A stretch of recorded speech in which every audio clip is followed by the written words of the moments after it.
Rabbi Pinchas.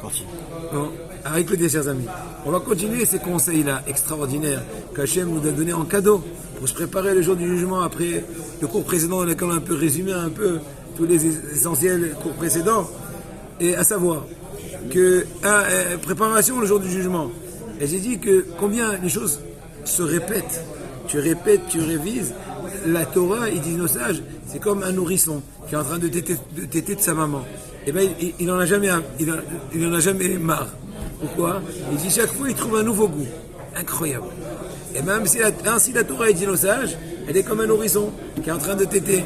Chaque fois que tu réétudies, tu approfondis, tu réfléchis, tu n'es pas en train de radoter. Tu es en train de dévoiler une nouvelle horizon, une nouvelle conception, d'inculquer, de regoûter une nouvelle facette.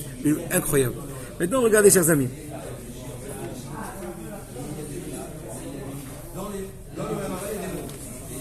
On sait très bien, Rabotai. C'est bon. Allons-y. On a parlé dans les cours précédents de l'importance de s'habituer à bénir son prochain, et les souhaits et aussi les flatteries positives, encouragement, gentils mots, affection, attention, tous les beaux mots. Maintenant, en fait, cette notion-là, c'est aussi une notion qui s'appelle Rabim Tzrichim Lo. Traduction, beaucoup ont besoin de lui. Tu te rends indispensable. On a déjà dit de par ta fonction, entre guillemets, ton comportement, ta prière, le bon exemple, tu te rends indispensable. À la rigueur, tu te rends plus attaché. Tu es mieux assuré. Assurance vie. Pourquoi? Vu tout le calcul qu'on a expliqué, que puisque plusieurs dépendent de toi, de ta bonté, de ta gentillesse, de tes conseils, de te recopier. On a dit, il y a même des fois des élèves à toi qui sont des élèves cachés. Tu n'en es même pas conscient. Il y a des personnes qui t'admirent, qui essaient de t'imiter. Tu as éveillé en eux l'envie de bien prier. Tu as éveillé en eux l'amour. Quand tu vois un Gadol d'Israël, par exemple, moi, il y a un des Gdolim, que rien que je pense à lui, mais je suis sérieux, ça me sort de tout mon cadre. Ça me donne des ambitions de vouloir avancer. C'est extraordinaire. Donc maintenant, il en est conscient, mais peut-être jamais assez. Donc je suis un disciple à lui, de façon indirecte, sans qu'il le sache. Des fois, peut-être il peut même dormir, le peu qu'il dort. Et bien à ce moment-là, je suis en train de penser à son comportement, sa façon d'agir, etc. Donc là aussi, une autre façon de se rendre indispensable, et tout le monde attend ton sourire. C'est très bien. On raconte une histoire qui est connue peut-être. Mais en tout cas, il faut savoir. Il y avait,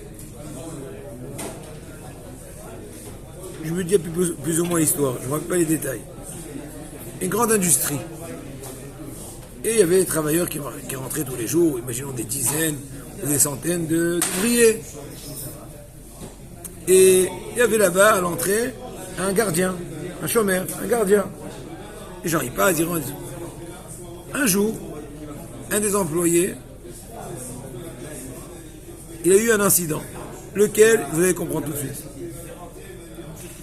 Et le gardien, de façon un peu magique, vous allez comprendre tout de suite après pourquoi, il a senti que cet ouvrier il a un problème. Il a vite couru vers le rayon où se trouve cet ouvrier, il a demandé un tel, et comme ça, un mec, grand de taille, truc. Imaginons, etc. Oui, non, mais son bureau, Qu'est-ce qui s'est avéré? Ils ont cherché, ils ont ouvert, qui s'est renfermé, de façon par erreur, dans un frigo. C'est une industrie avec des grands frigos. Bon, en général, aujourd'hui, de façon sécurité, il y a aussi un bouton rouge. Tu pousses, tu ressors. Mais apparemment, là-bas, il n'y avait pas de bouton rouge. Il était déjà en demi-congélation. Donc, il est crevé. Et la personne, donc, en le cherchant, et en imaginant, et en ceci, en demandant de bouche à oreille, ils l'ont trouvé à la dernière seconde, ils ont sauvé sa vie.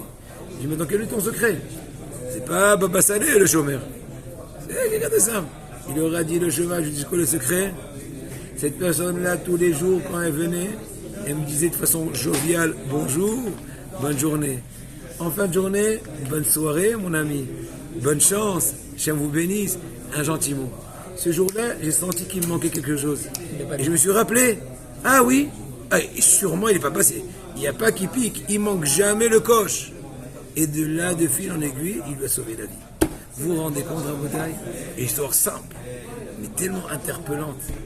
Et ben va savoir combien encore d'autres neshamot parlons de l'aspect maintenant spirituel et pas que matériel, tu peux sauver de par un bon comportement, une bonne affection, un gentil mot, un encouragement. Et là, c'est une nouvelle notion de créer que beaucoup ont besoin de toi. Dans le sens que, voilà nouveau, encore une fois, une nouvelle ahdout, un nouveau clé de réussite.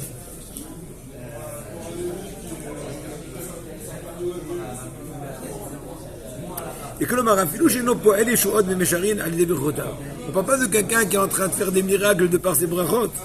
Mais en fin de compte, où Yotzer Kli, de par ses brachot, au moins il crée un ustensile pour recevoir l'abondance d'Hachem.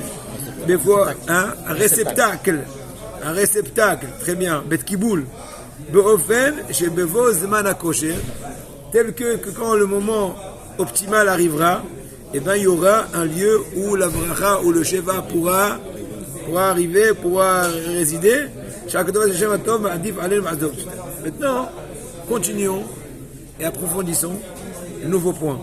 Le nouveau point, c'est en fait quand on accentue, on amplifie l'amour d'Israël, Ahava d'Israël, et ben c'est la base de permettre, entre guillemets, la Shrat Ashrina. Que la Shrina puisse reposer en nous.